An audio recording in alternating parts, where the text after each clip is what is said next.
Hi John, what's up?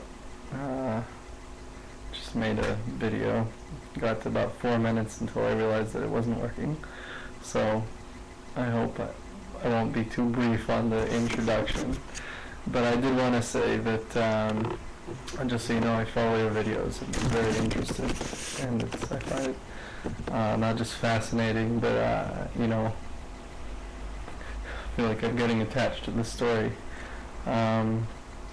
So I don't know, just so you know. So I also have to apologize for the sound quality again. That's what I got at the moment. Anyway, can't help but stare at my own picture on the screen here. Maybe if I show the desktop, I'll stop doing that for a bit. So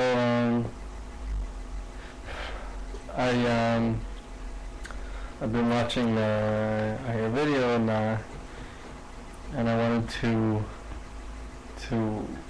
make a reference to some of the things you've been talking about lately. I don't know what the order is, so I don't know if I'm in touch with what's relevant right now, but I hope I am. So basically, I saw you got back to talking about a little bit about mbti, so I'm going to tell you what I know about it, because I noticed that you haven't, it doesn't look like you really researched into that, which is perfectly fine. You're going into something a lot more interesting, which is human interaction and all that, so there's no problem with that. So I have a friend who is quite the opposite of me, not the opposite, but a very different type. I could have told you this before I knew anything about MBTI. He likes people very much. He's very good with people. People like him.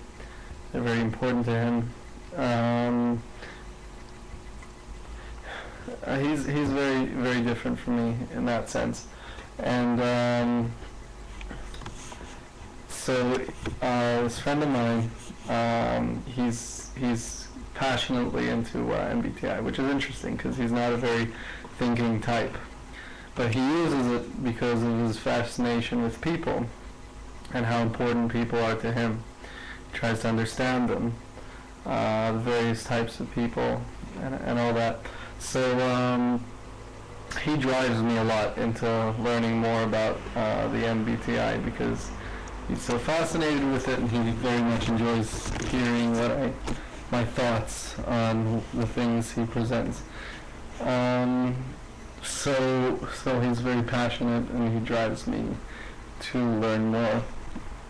So let me tell you a little bit something I understood. Also, last night I sat and talked to Chava. You may remember her from the first video I sent you. I spent talking about, we read an article about INTPs at childhood, which is very interesting. So we spent some time talking about that. It was fun. So what I can tell you about the functions of the INTP and how they work. So INTPs, our functions are ordered. I noticed that you've been getting into that a little bit more lately. So INTPs, our functions work in the following order. Primarily introverted thinking, secondary extroverted intuition, thirdly introverted sensing, and fourth extroverted feeling. Now I guess I don't think I have time to get into the whole theory, but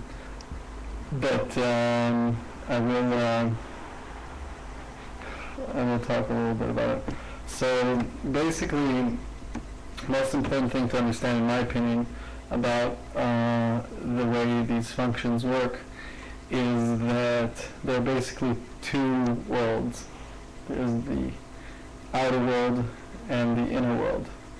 And our primary functions, the first and second ones, are the ones with which we mainly deal with the world. So an INTP's main way of dealing with the inner world, which is anything also that has to do with understanding self and understanding your own problems and all that, but also, you know, just more kind of long-term, you know, kind of pondering. I don't know if pondering is the right word for people who are primarily introverted feelers, but anyway. And then there's the external world, and the main way that an INTP deals with it is with intuition. So either way, feeling is not it. But the interesting thing is that the feeling we do have, which is our least function, our weakest one, is extroverted feeling as opposed to introverted feeling. Which, what that means, for example, my brother is a primary introverted feeler. He's a ISFP. So his personal emotions are what's most important to him, and he's very in touch with them, and he knows very much how he feels and how he wants to deal with that. And maybe it'll get more of an interesting picture if I go a little bit further away. So he's a primary feeler, and us INTPs, we don't even deal with our introverted feelings very much. We have our powerful introverted thinking, so any internal emotions we tend to just brush them off, because we'll deal with that with our thoughts, which is also a problem when it comes to the environment. But when it comes to our feelings, our main use of the feelings is in relation to the outer world. So, can't tell you exactly what that means, but what it does mean is that when it comes to feeling, we're a lot more interested in other people's feelings. We're a lot more interested in satisfying other people. When it comes to ourselves, we just consider our own emotions very peripheral. Which creates a strange situation, because on the one hand, an INTP grows up with a strong sense that feelings are kind of a little bit problematic. They contradict logic. But on the other hand, we have this kind of, you know, it's even said in various places about INTPs that our external emotions are kind of childish, because they're undeveloped, I guess. So we do have a very strong desire to satisfy other people. But you know, what's important to remember is that this is something that's important for everyone. So, for example, some people's inferior function. For example, my friend who is an INFP, that I was talking about before, his tertiary function, his third function, is extroverted thinking. And that's one of the reasons I think that he enjoys my company so much, because he's very excited by thoughts, and he wishes very much that he was more logical, and it's a very big problem in his life that he reacts to things so emotionally and so irrationally. It gives him a lot of trouble. So, you know, I mean, you know, it might not be the biggest, you know, kind of thing in the world to come and say everybody has their problems. But, so basically, I think what I'm trying to say essentially is that an INTP, emotions are very important to us, but we don't have that much to spare. Not to say that we don't have a lot of emotions, but we're not very strong with them. Our emotional muscle is weak, and we only have so much to share, so much ability, so much stamina with our emotions.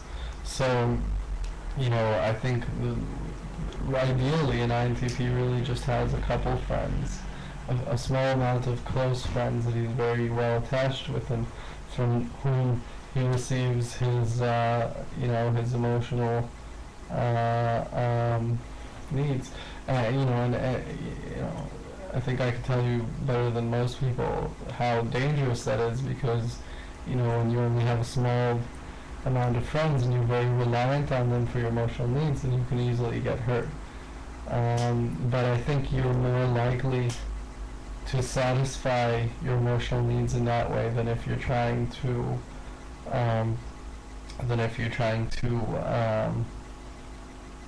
to just go around and be social with lots of different people, especially since, you know, you have a very deep kind of connection to your internal self. You know, even though that is a thought, one that is derived by thought, you know, you use your thought to get deep and connect to your deepest emotions. So you need people with whom you can get to those places. I think. You know, it's just me. You know, so all this stuff is just what I'm saying. So,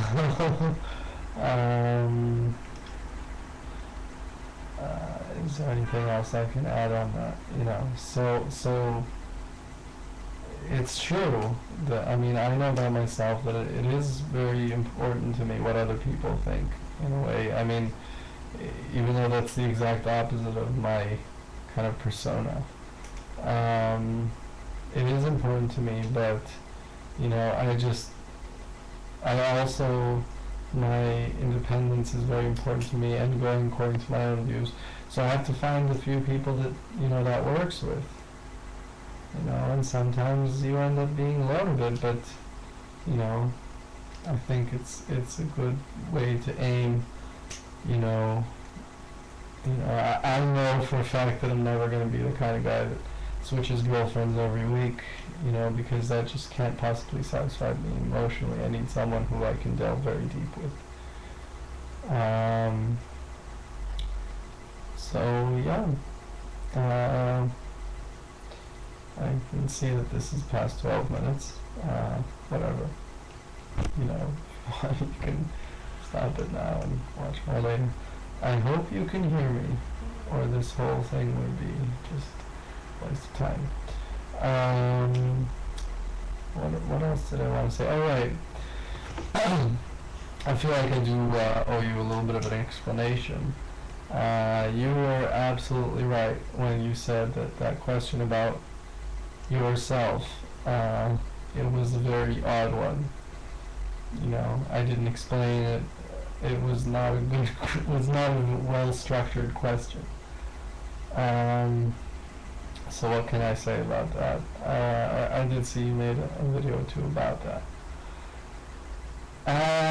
I think it's important for us to realize that that we are not 100% flexible. You know, we're not just, you know, these gray spirits which can do anything.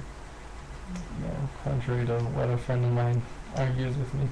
I think it's important for us to connect to who we are and what our values are and what we enjoy, what we like, what we're interested in, what our own emotions are. And, you know, there are some people who are whose emotions are either very contagious or are very easily affected by other people's emotions. So when they're with another person, they won't so much be faking by adapting to the social environment. They will actually be connecting to those feelings. But I think I personally, and I assume you as well as an INTP, you know, we're more kind of in tune to the specific things that we feel, and less capable, I would even call it that, to be to get connected to other people's emotions. But that's not necessarily a bad thing or a good thing. So I guess in a way what I'm saying is, you know, I know that for me, to be in a different environment, if my mood is not suiting, and I have to change my mood or my natural behavior or my interests or anything like that, to fit the environment or in order to get along, then I have to be, then I have to put a lot of effort into it. It's not easy for me. So, and thereby at the end of the day, although it might be having fun at the time, I'm not really satisfying my emotional needs, and I'm just wearing myself out. And at the end of the day, what that means, I guess, is just that, you know, I think that I've been in situations socially where I felt very comfortable being myself and who I am, you know, being with people who are, who get afflicted by my emotions, and that's what they like, and that they, you know, whatever mood I'm in, they'll follow along in a way, more or less, depending, you know, and I feel more comfortable in those kind of situations, because I don't have to change the way I feel. I don't know if I'm getting anywhere with this, but I'm just, you know, saying what I think. So,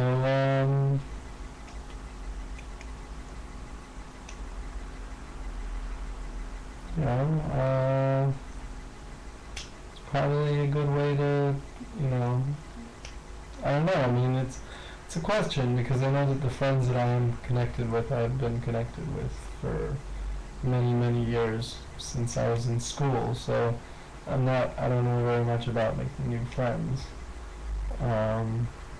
with whom I can have a good connection. But I know that I'm only satisfied in that situation. I can't stand trying to satisfy a lot of different people and trying to be loved by many people. I prefer intense love from a small group. So my, what do you call it, 50 cents. So,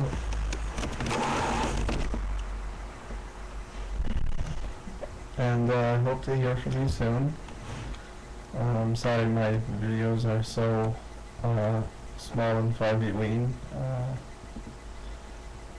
That's just how my life is right now.